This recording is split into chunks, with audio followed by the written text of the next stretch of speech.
gaan lekker ooitjies eet. Wil julle met ons kom eet na die tyd? Sonskyn? Kyk aan die maatjies. Ek sien al die maatjies. Hallo maatjies. Hallo maatjies. Sonskyn, jy en die maatjies sal nie glo spesiaal was ek vir Jesus nie. Nee, vertel ons asseblief. Daar was 'n groot fees. Hulle het die Pasgafees genoem. Jesus het sy disippels gestuur om my te kom haal, want hy wou op my ry na die fees. Maat, nou wonder julle seker, wat is die Pasga? Die Pasga is 'n Joodse viering. Dit herdenk die feit dat God die Israeliete uit Egiptiese slawerny bevry het. God het die Israeliete beveel om hierdie belangrike gebeurtenis elke jaar te onthou. Waarom word dit die Pasga genoem? Die woord Pasga verwys na die tyd toe God die Israeliete beskerm het teen die verskriklike plaag wat al die eersgeborenes in Egipte doodgemaak het.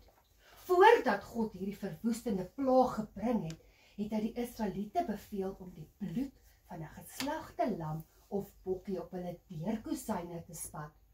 God sou hierdie teken sien en hulle huise oorslaan en nie hul eersgeborenes doodmaak nie. God was daarom goed vir die Israeliete. Maatjies, hoor julle, donkie was spesiaal vir Jesus. Maat, julle sal nie glo hoe opgewonde was die mense om ons te sien nie. Hulle het ons met palmtakke gewaai. Hulle het tot hul klere uitgetrek en dit op die vloer gegooi sodat ek op dit kon loop. Donkie, vertel bietjie vir die maats van die spesiale maaltyd wat Jesus en sy disippels gehad het na die fees. Wel, dit was die laaste Paasete wat Jesus saam sy disippels gehad het. Ons noem dit vandag nagmaal. Jesus het ook sy disippels se voete gewas. Wat? Het Jesus aan ander mense se voete gevat? Ag nee, sis. Ek dink nie ek sal dit wil doen nie.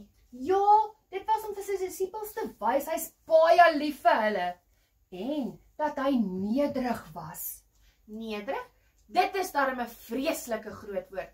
Wat beteken dit, donkie? Dit beteken om nie te dink dat jy beter is as ander mense nie. Nadat Jesus hulle voete gewas het, het hulle nagmaal gebruik. Maatjies, wat dink julle is nagmaal? Sonskyn, hier's darem vreeslike slimaats in die kerk. Ja, maat, dit is die broodjie wat ons eet en die sap wat ons drink om ons te herinner aan die groot geskenk wat Jesus vir ons gegee het aan die kruis. Maar maat, Jesus waarsku in die woord dat ons nie die nagmaal mag gebruik as ons kwaad is vir iemand nie. So voordat ons nagmaal gebruik, moet ons almal vergewe. Wat 'n geskenk is dit, donkie? Wel, dit is die ewige lewe. Want as Jesus nie vir ons sonde aan die kruis gesterf het nie, sou ons self vir ons sonde moes betaal.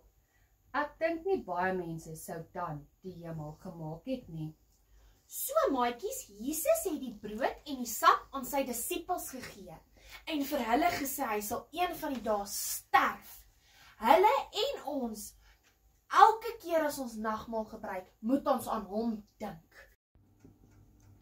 En dit was toe ook so. Die soldate het vir Jesus gevang. Hulle het hom gespot. Hulle het hom geslaan, op hom gespoeg en hom aan die kruis opgehang. Maats, Jesus het nie eers deur die soldate beklei nie. Hy het toegelaat dat hulle hom kruisig, omdat hy lief is vir ons almal. Ja, maat, Jesus het nie net vir die mense in die Bybel gedoen nie, maar vir almal wat vandag nog lewe. So spesiaal is jy vir Jesus. Jesus het jou sonde weggevat en jy kan eendag hemel toe gaan. Maar raai wat? Die 3de dag na die kruisiging, toe Maria en Magdalena die grot besoek het, was dit leeg. Jesus het opgestaan. Dit is darm fantasties. Opgestaan uit die dood, wys jou net, Jesus is waarlik die seun van God.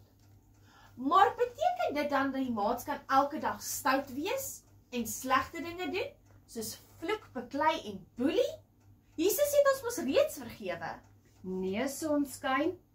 Want as ons lief is vir Jesus, dan sal ons doen wat hy van ons vra en ons sal die vrug van God uitleef.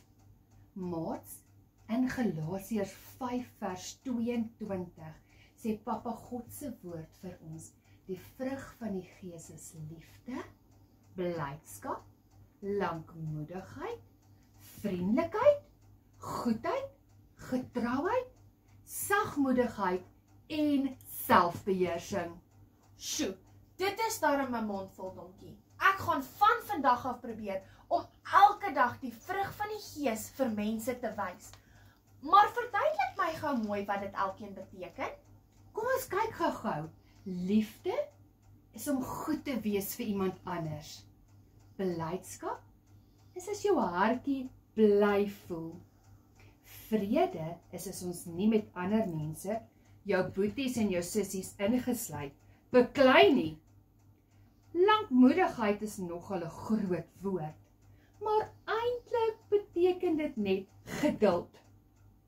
En vriendelikheid, dink ek, is as jy mooi praat met iemand. En glimlag. Kyk hoe mooi glimlag ek. Ek kan ook mooi glimlag. Sien jy, donkie? Baie mooi sonskyn. Goedheid is as jy goed is vir ander mense. En getrou, om getrou te wees, is as jy doen wat van jou verwag word. Sagmoedigheid is om 'n sagte hartjie te hê en nie kwaai te wees nie.